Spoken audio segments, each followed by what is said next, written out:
जय श्री राधे। श्रीमद् भागवत सुधा सागर द्वितीय स्कंद अध्याय 1। कल के अध्याय में हमने परीक्षित जी का अनशन व्रत और सुखदेव जी का आगमन नामक कथा प्रसंग श्रवण किया। अब आज के अध्याय में ध्यान विधि और भगवान के विराट स्वरूप का वर्णन नामक कथा प्रसंग श्रवण करेंगे। श्री सुखदेव जी ने कहा, परीक्षित, तुम्हारा लोक हित के लिए किया हुआ यह प्रश्न बहुत ही उत्तम है। मनुष्यों के लिए जितनी भी बातें सुनने या स्मरण करने या कीर्तन करने की हैं, उन सब में यह श्रेष्ठ है। आत्मज्ञानी महापुरुष ऐसे प्रश्न का बड़ा आदर करते हैं। राजेंद्र, जो गृहस्थ घर के काम धंधों में उलझे हुए हैं, अपने स्वरूप को नहीं जानते, उनके लिए हजारों बातें कहने सुनने एवं सोचने करने की रहती हैं। उनकी सारी उम्र यूं ही बीत जाती है। उनकी रात नींद या स्त्री प्रसंग से कटती है और दिन धन की हाय हाय या कुटुंबियों के भरण पोषण में समाप्त हो जाता है। संसार में जिन्हें अपना अत्यंत घनिष्ठ संबंधी कहा जाता है, वह शरीर, पुत्र, स्त्री आदि कुछ नहीं है, असत्य हैं। परंतु जीव उनके मोह में ऐसा पागल सा हो जाता है कि रात दिन उनको मृत्यु का ग्रास होते देखकर भी नहीं चेतता। इसीलिए परीक्षित, जो अभय पद को प्राप्त करना चाहता है, उसे तो सर्वात्मा सर्वशक्तिमान भगवान श्री कृष्ण की ही लीलाओं का श्रवण, कीर्तन और स्मरण करना चाहिए। मनुष्य जन्म का यही इतना ही लाभ है। चाहे जैसे हो, ज्ञान से, भक्ति से अथवा अपने धर्म की निष्ठा से जीवन को ऐसा बना लिया जाए कि मृत्यु के समय भगवान की स्मृति अवश्य बनी रहे। परीक्षित, जो निर्गुण स्वरूप में स्थित हैं एवं विधि निषेध की मर्यादा को लांघ चुके हैं, वे बड़े बड़े ऋषि मुनि भी प्राय भगवान के अनंत कल्याण में गुण गणों के वर्णन में रमे रहते हैं।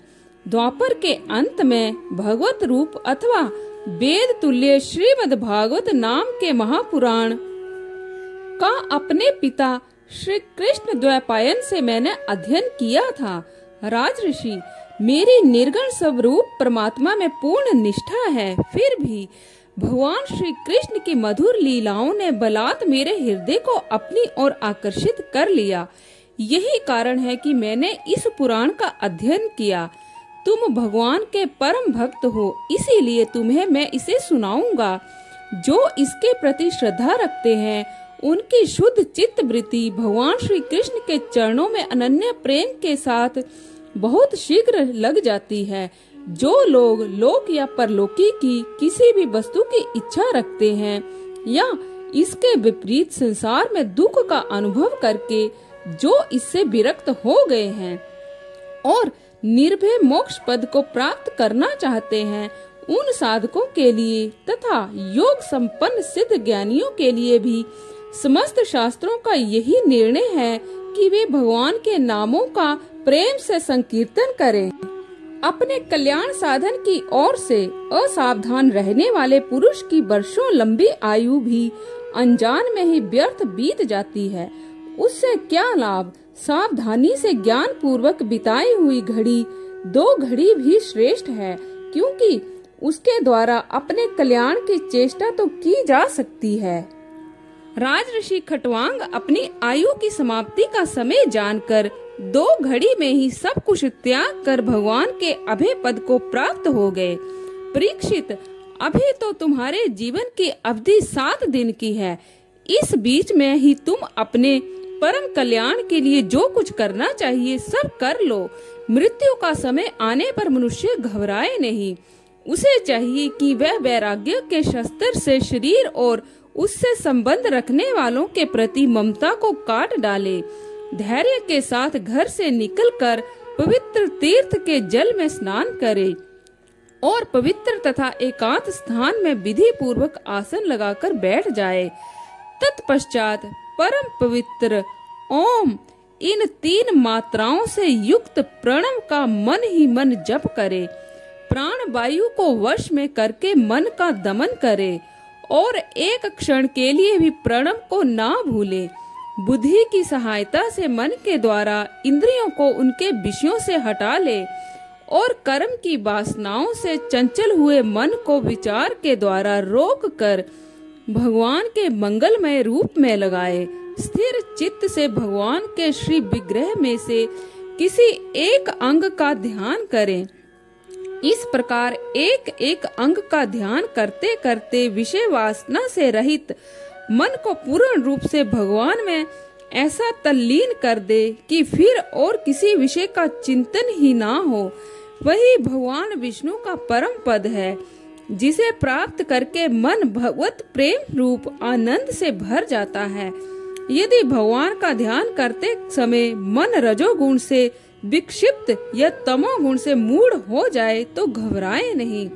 धैर्य के साथ योग धारणा के द्वारा उसे वश में करना चाहिए, क्योंकि धारणा दोनों गुणों के दोषों को मिटा देती है।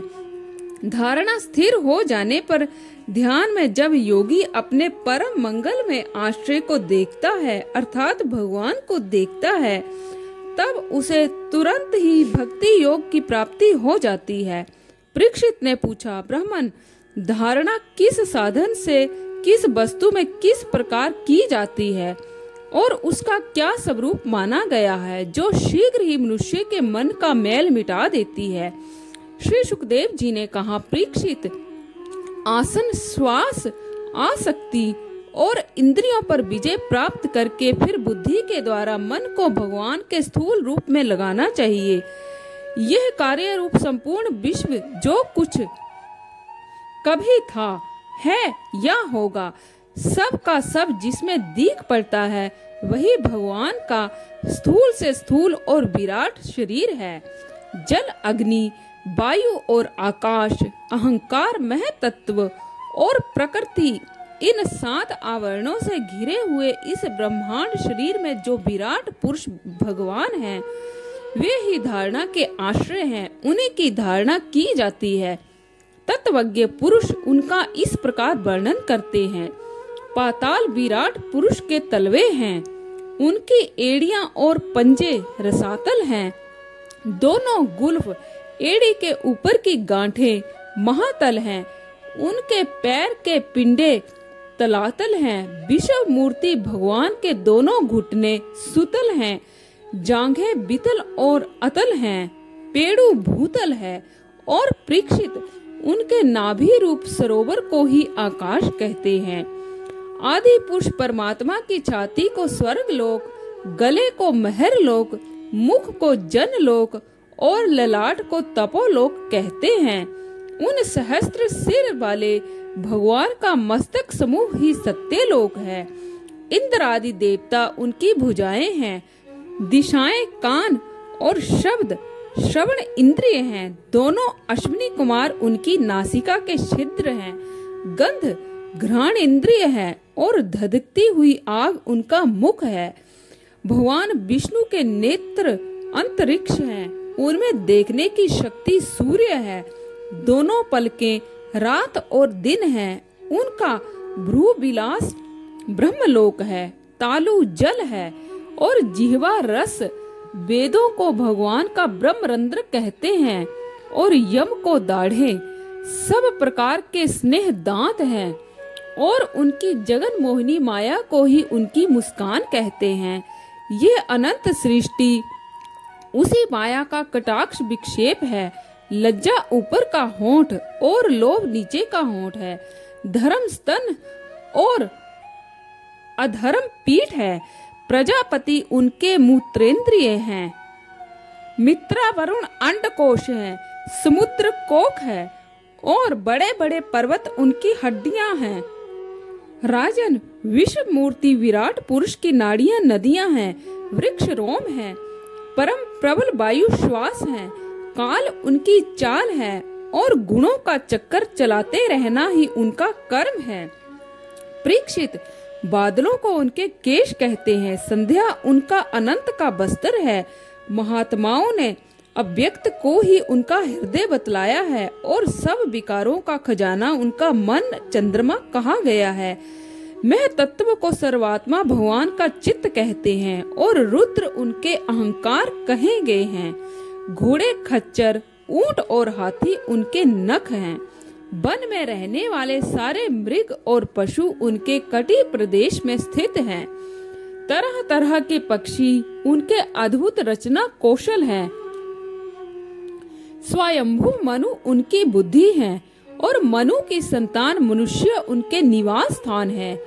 गंधर्व, विद्याधर, चारण और अप्सराएं उनके षडज आदि स्वरों की स्मृति हैं।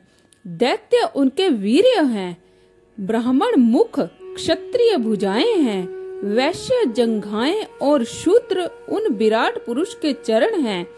विविध देवताओं के नाम से जो बड़े बड़े द्रव्य में यज्ञ किए जाते हैं वे उनके कर्म हैं।